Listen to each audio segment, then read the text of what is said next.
The great poet Taras Shevchenko dreamt of living in these places of extraordinary beauty. But the soaring spirit of freedom did not let the human race to take the possession of these lands. Today, its rightful inhabitants reign here, animals and birds. The Kaniv Nature Reserve, one of the oldest in Ukraine, stretches across the Cherkasy Oblast in the very heart of Ukraine. Founded almost a century ago, it still remains a treasure trove of many secrets and discoveries.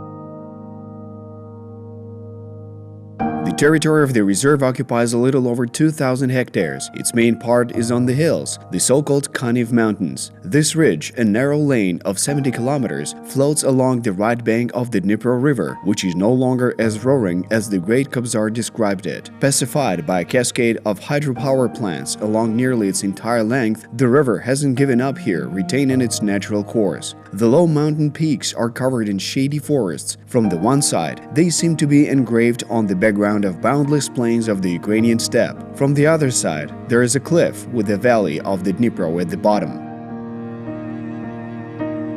Deep and gloomy ravines crash into the mountains. Складність рельєфу, висока вертикальна розчленованість. The complexity of the relief is within an extremely high vertical separation in the form of mountains with elevations of up to 220 to 240 meters above the sea level. At the same time, the surface of the Dnipro River itself is around 70 to 80 meters above the sea level. These elevations have over many years caused extremely intense erosion within a very short radius. Інтенсивні явища ерозії. During heavy rains, huge blocks of geological rocks slid down into gullies in mudslides and were carried into the Dnipro Valley. By bringing down parts of dry land, the mighty natural elements could carry priceless archaeological monuments with them. The remains of one of the first cities of the Eastern Slavs, Roden, traces of Scythian and early Slavic settlements, Trypillian settlements, and even the remains of prehistoric animals.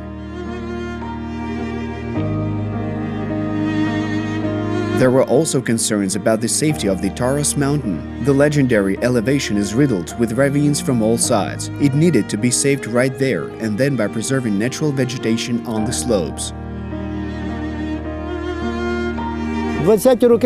They wrote in the 1920s, "If we do nothing, then the grave of our outstanding poet Taras Shevchenko might end up in the Dnipro."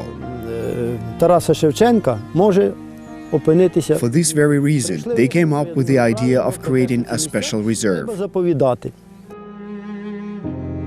To stop soil erosion, men planted treeless slopes with trees and reinforced them with concrete drains. The Kaniv Mountains on the banks of the Dnipro River are covered mainly by artificial plantations. You can find natural deciduous woods if you go deep into the reserve. The eastern part of it is dominated by hornbeams, trees that people found no application for in everyday life. But due to the felling of oak, ash and lime trees, they gradually bared the slopes, which resulted in the erosion and formation of deep gullies. These canyon-like gullies are the longest in Europe. Even today, although this area is mountainous, it is heavily wooded. Indeed, 32% of the local land covered in forests.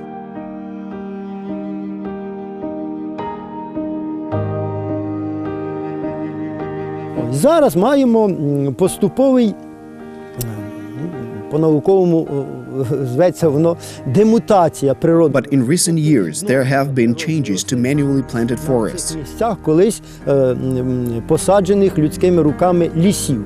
За рахунок чого це відбувається? Звичайно, цього б ніколи б явища не It happened at the expense of the remaining areas of the forest that preserved all the diversity of species of trees in this region.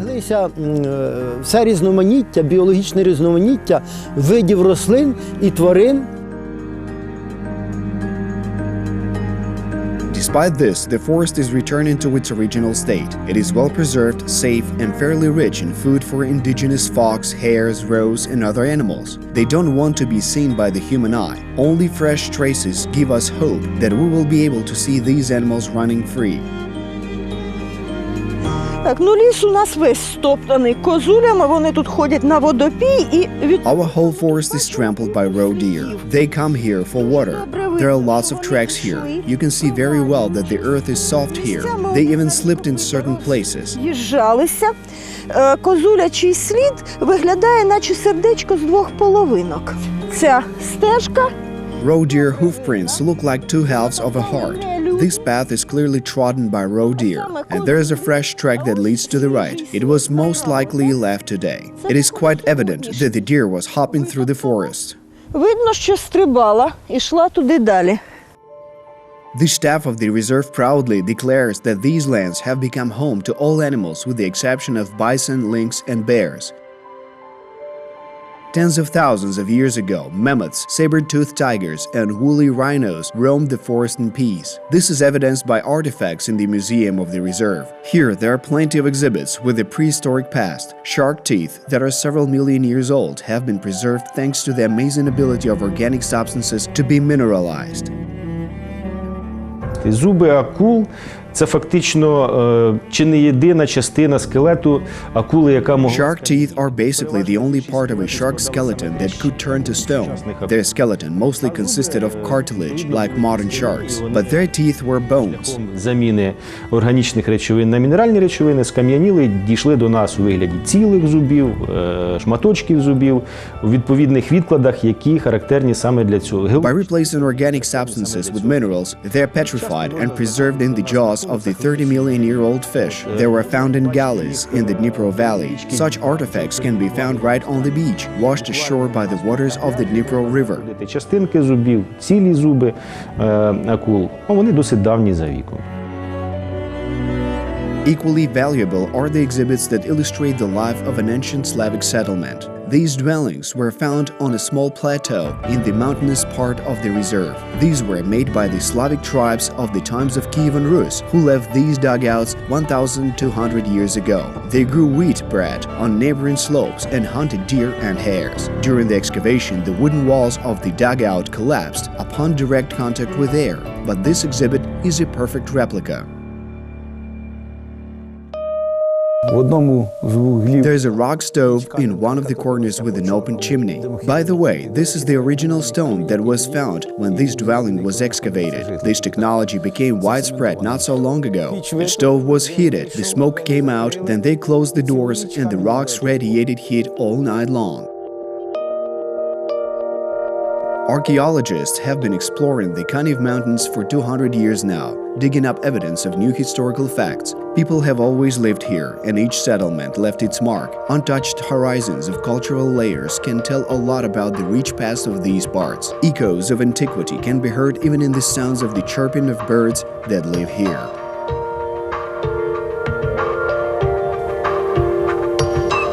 Bullfinches are squawking. Can you hear it? It's our winter subspecies. Their chirping is very distinct. We can't see them, but they can be heard from far away. But this is not a song, it's a contact signal. It is quite squawking. But you won't hear a loud choir in this forest in this time of the year. By squawking and whistling, birds communicate with each other, and if they spot a predator, they send out a warning signal. But this is not what you call a song. The actual songs begin in the spring, when males claim rights to their territory and thereby invite females for mating. Spring for titmice begins as early as January, and the same goes for nuthatches. They feel the approaching spring as soon as the days start becoming longer. During the mating season, bird songs never stop in the woods. You involuntarily wonder when these songbirds get a chance to eat or rest. Birds found a natural way of surviving by helping each other. Generally speaking, all birds gather into small local groups. One sings and the other one responds. When they are not participating, then they find some time to take a break and feed. Yevgenia's profession is watching the life of the forest and its feathered inhabitants. She's a bioacoustical ornithologist who studies characteristics of bird singing. Such scientists are quite rare in Ukraine. Having analyzed the voices of more than 180 species of birds, the ornithologist came to the conclusion that birds have dialects just like people. Скажімо, приїздить дитина російськомовна. Let's say that a Russian-speaking child arrives in a Ukrainian village or city and starts speaking Ukrainian very quickly.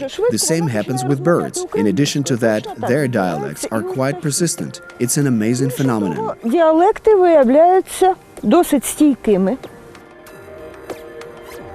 Identifying song types by the human ear was virtually impossible. Only acoustic equipment with special computer software helped experts recognize the subtleties that distinguish one bird song from another. Прийшлося розробити оригінальний. The so-called sonogram helped analyze the singing of birds and their dialects. We realized that there are newer dialects and those with more archaic, primitive features. А є такі, що мають якісь архаїчні риси, більш примітивні. І задалися запитання. And then we started wondering where it could all come from. We spent a long time searching for the answer. Archaic dialects can be found in the Carpathians, on the Danube, in the lower reaches of the Dnipro, and on the Donetsk Ridge. Дунай, нижня течія Дніпра, Донецький кряж.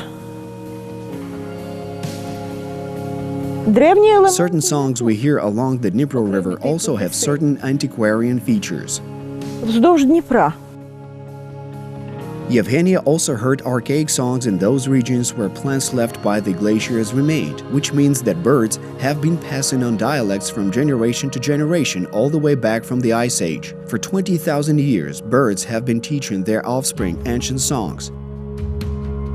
Such experiments help scientists see how evolution takes place, while also assessing the beneficial effects of the magical sounds of the forest. Пісня птахів – це ліки. Дійсно, справжні ліки, які використовують. It turns out that bird songs serve as a medicine that is used in psychotherapy. They can cure very difficult stages of mental disorders of humans due to their strong sedative effect. Бо вони мають сильний заспокійливий ефект. Лісові. Bird songs in the woods or meadows, and even in the communication between birds in winter, are very soothing for human beings from a psychotherapeutical standpoint. Це все заспокійливі речі.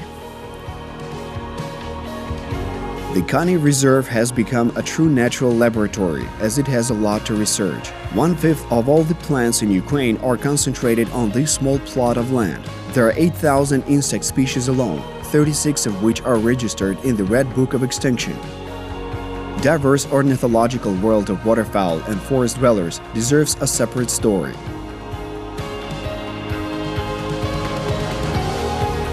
These lands have always attracted people and to this day are considered sacred. In addition to the rich natural territories, the subsoil of these lands preserves an ancient, prehistoric heritage. The great poet Taras Shevchenko was also drawn here. The power and strength of the hills over the Dnipro River inspired the poet and gave him energy. Shevchenko's dream to settle here for all eternity only became true after his death. For this very reason, he has forever become an integral human part of the unique heritage of the Kaniv Hills.